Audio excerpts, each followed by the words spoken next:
Welcome to the federal Andhra Pradesh. ఆంధ్రప్రదేశ్లో ప్రధానమైనటువంటి సమస్య భూ సమస్య. ఈ భూ సమస్యకు పరిష్కారం 75 ఏళ్ళు స్వాతంత్రంలో ఇంతవరకు జరగలేదు. గత ప్రభుత్వంలో రీసర్వే నిర్వహించి ల్యాండ్ టైటిల్ యాక్టును తీసుకొచ్చి సర్వే పూర్తయిన తర్వాత ల్యాండ్ టైటిల్ ద్వారా పాస్ పుస్తకం ఇచ్చే కార్యక్రమాన్ని చేపట్టింది. అప్పట్లో ఆ కార్యక్రమం చురుకుగా సాగుతున్నా దానిపై చాలా విమర్శలు వచ్చాయి. జగన్మోహన్ రెడ్డి తన ఫోటోలను సర్వే రాళ్లపై వేయించుకుంటున్నాడని, ప్రజల ఆస్తులపై ఈయన ఫోటోలు ఎందుకని ఎన్నికల సమయంలో పెద్ద చర్చ జరిగింది, గందరగోళం జరిగింది. దాని మీద సభలు సమావేశాల్లో తీవ్రమైనటువంటి దుమారం రేగింది.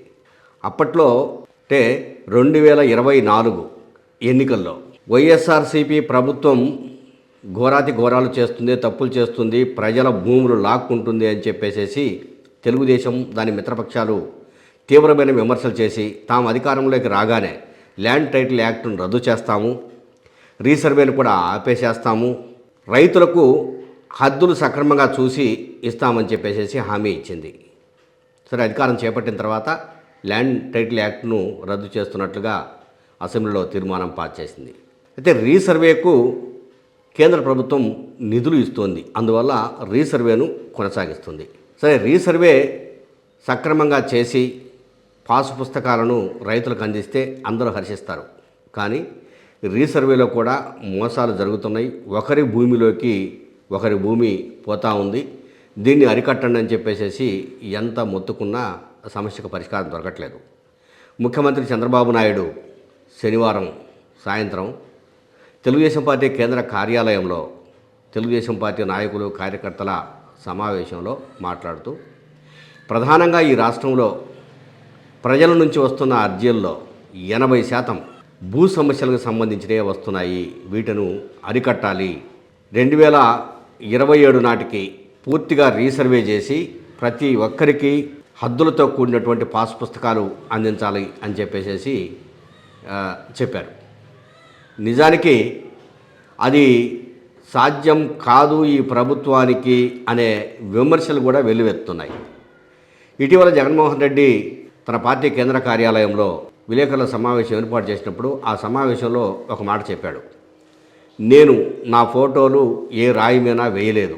అయితే వైఎస్ఆర్సీపీ ప్రభుత్వ కాలంలో ఏదైతే మేము ప్రధానమైనటువంటి పథకాలుగా భావించామో ఆ పథకాలకు నవరత్నాలని పేరు పెట్టుకున్నాము. నవరత్నాల లోగోను మాత్రము అధికారులు ఆ రాళ్ల మీద ముద్రించారు. అది తప్పేలా అవుతుంది? పైగా మేము ల్యాండ్ టైటిల్ యాక్టు తీసుకురావడానికి ప్రధాన కారణము భూ సమస్యలు లేకుండా చేయడానికి. ఇది భూతద్దంలో తెలుగుదేశం పార్టీ చూపించింది. కోర్టులకు కూడా పోయే అవకాశం లేదు. ఒక్కసారి ల్యాండ్ టైటిల్ యాక్ట్ ద్వారా పాస్ పుస్తకం ఇస్తే ఇక దాంట్లో ఎంత ఉంటే అంత భూమే మీకు అని చెప్పేసి లేనిపోని అబద్ధాలు చెప్పింది. ఇది సరైంది కాదు. ఆ ల్యాండ్ టైటిల్ యాక్ట్ కనుక సక్రమంగా అమలై ఉంటే అసలు భూమి సరిహద్దుల సమస్య రాదు, తగాదాలే రావు. ఎవరి కేటాయించిన భూమిలో వాళ్లే ఉంటారు అనేది స్పష్టం చేశాడు వైఎస్ జగన్మోహన్ రెడ్డి. మరి ఒక పక్కనేమో చంద్రబాబు నాయుడు 80% సమస్యలు భూమి మీదనే వస్తున్నాయి, దీన్ని ఎలాగైనా పరిష్కరించండి, అధికారులు వెంటనే చర్యలు తీసుకోండి అని చెప్తున్నాడు. పైగా రెవెన్యూ మంత్రి అనగానే సత్యప్రసాద్ ఆధ్వర్యంలో మిగిలిన మంత్రులు ఎక్కడికక్కడ నియోజకవర్గాల్లో ఎమ్మెల్యేలు వీళ్ళందరూ కూడాను రెవెన్యూ క్లినిక్లు అని చెప్పేసి సభలు సమావేశాలు పెట్టి అర్జీలు తీసుకుంటున్నారు. ఆ అర్జీలలో కూడా దాదాపు సీఎం గారు చెప్పినట్టు 80% కాదు 90% భూ సమస్యలే వస్తూ ఉన్నాయి. అంటే ప్రధాన సమస్య భూమి. ఈ భూమి సమస్యను ఎలా పరిష్కరిస్తారు అని చెప్పేసి ఆలోచించాలి. ఇరు పార్టీలు అంటే అటు ప్రతిపక్షం కానీ అధికార పక్షం కానీ ఆలోచించాలి. ఆలోచించేసి తగిన పరిష్కారం తీసుకోవాలి. ఇది కక్షలు కార్పణ్యాలతో పార్టీలు పెట్టుకొని ఇదిగో తెలుగుదేశం వ్యక్తికి నేను పని చేయకూడదు, లేదా వైఎస్ఆర్ కాంగ్రెస్ పార్టీ వ్యక్తికి మా ప్రభుత్వం పనిచేయదు, అసలు వాళ్ళని దూరంగా పెట్టండి, ఇలాంటి మాటలు లేకపోతే నిజంగానే నియోజకవర్గాల్లో జరుగుతున్న పనితీరు దారుణంగా ఉందని చెప్పేసి ప్రజలు చాలామందికి మీడియాకు చాలాసార్లు చాలా సందర్భాలలో ఫిర్యాదులు చేశారు. ఆ ఫిర్యాదులను కూడా మీడియా ప్రచురించినప్పటికీ దాని మీద తగిన చర్యలు నిర్ణయాలు లేవు. ఇక రీసర్వే పరిస్థితి ఇలా ఉంది, అద్దురాళ్ళ పరిస్థితి అలా ఉంది. అట్లాగనే మ్యూటేషన్ అంటే తండ్రి కానీ తల్లి కానీ అంటే కుటుంబ పెద్ద ఎవరైనా చనిపోయినప్పుడు ఆ కుటుంబానికి సంబంధించి ఆస్తులకు సంబంధించినటువంటి వారసత్వాన్ని తీసుకోవడానికి మ్యూటేషన్ పద్ధతి అమల్లో ఉంది. ఈ మ్యూటేషన్ను అమలు చేసేటప్పుడు వారసత్వంగా ఎవరైతే ఉంటారో దానికి సంబంధించిన డాక్యుమెంట్లన్నీ అందజేసినప్పుడు కంప్యూటర్లో చనిపోయిన వ్యక్తుల పేర్లు తీసేసేసి వారసుల పేర్లను నమోదు చేస్తారు. ఆ నమోదు చేసే దాంట్లో కూడా తప్పుల తడకగా ఉంది. నిజానికి పెద్ద వెంకటేశ్వర్లు అనే ఒక రైతుకు సంబంధించిన పొలము 5 ఎకరాలు. ఈ 5 ఎకరాల పొలాన్ని ఆ రైతు మ్యూటేషన్ కింద పెట్టుకుంటే పెద్ద కోటయ్య అని ఆ పాస్ పుస్తకంలో పేరు వచ్చింది. పైగా ఆ వెంకటేశ్వర్లకు సంబంధించినటువంటి ఆధారు నంబరు, ఆ ఫోటో, కింద సంతకము అన్నీ ఆ పెద్ద వెంకటేశ్వర్లకు సంబంధించినవి ఉన్నాయి. కానీ పైన పేరు మాత్రం పెద్ద కోటయ్య అని వచ్చింది. దీన్ని మార్చాలని చెప్పేసి సుమారుగా 7 సంవత్సరాలలో దాదాపు 10 సార్లు అర్జీలు పెట్టుకున్నా ఈ రోజు వరకు కూడా ఆ సమస్య పరిష్కారం కాలేదని ఆ రైతు వాపోతున్నాడంటే నిజంగా రెవెన్యూ వ్యవస్థ పనితీరు ఎలా ఉందో ఒకసారి ఆలోచించాలి. పైగా చాలా చోట్ల భూమి లేకపోయినా కొంతమందికి పట్టాలు ఇస్తున్నారు. చివరకు పోయి అక్కడ కొలతలు వేస్తే అక్కడ భూమి లేదు అని చెప్పేసి తేలుతుంది. మరి మా పరిస్థితి ఏంది అని అడిగితే తహసీల్దార్ దగ్గర నుంచి వచ్చే సమాధానము కళ్ళు ఎగరేయటము లేకపోతే చేతులు తిప్పేయటం తప్ప వేరేదేం లేదు. కలెక్టర్ గారి దగ్గర పోతే ఈ సమస్య తహసీల్దారే తీర్చాలి తప్ప మేము చేయగలిగింది ఏం లేదు. భూమి లేకపోతే మేము ఎక్కడ తెచ్చిస్తాము, అదేదో పొరపాటున ఇచ్చుంటారు, దాన్ని రద్దు చేస్తామని చెప్తున్నారే. కానీ ఎందుకు ఇలా జరిగింది, దీనికి కారకులు ఎవరు అనేది మాత్రము ఆలోచించట్లేదు. పైగా ఇప్పుడు సర్వేర్లు గ్రామానికి ఒకరున్నారు సచివాలయాల వారీగా, వాళ్ళను చిందరబందర చేశారనే ఆరోపణలు వస్తున్నాయి. ఎందుకంటే వాళ్ళను కొంతమందిని మళ్ళీ మండల రెవెన్యూ ఆఫీస్కు పిలిపించారు. గ్రామాలలో ఇప్పుడు రీసర్వే జరుగుతుంది. రీసర్వే టీముల్లో యాక్చువల్గా ఆ ఊరిలో ఉండాల్సినటువంటి సర్వేరు ఇంకొక ఊరికి వెళ్ళిపోయాడు.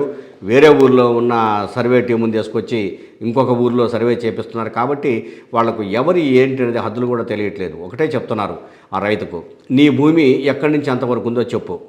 అట్లాగనే సరిహద్దుల్లో ఉండే రైతులను కూడా నువ్వే పిలుచుకొని రా. అందరూ వచ్చిన తర్వాత ఎక్కడి నుంచి ఎక్కడి వరకు హద్దులు ఉన్నాయో చెప్తే అవి మేము ఈ నిబంధనల ప్రకారం ప్రభుత్వం చెప్తున్న దాని ప్రకారము మేము హద్దులు పెట్టి ఇస్తాము.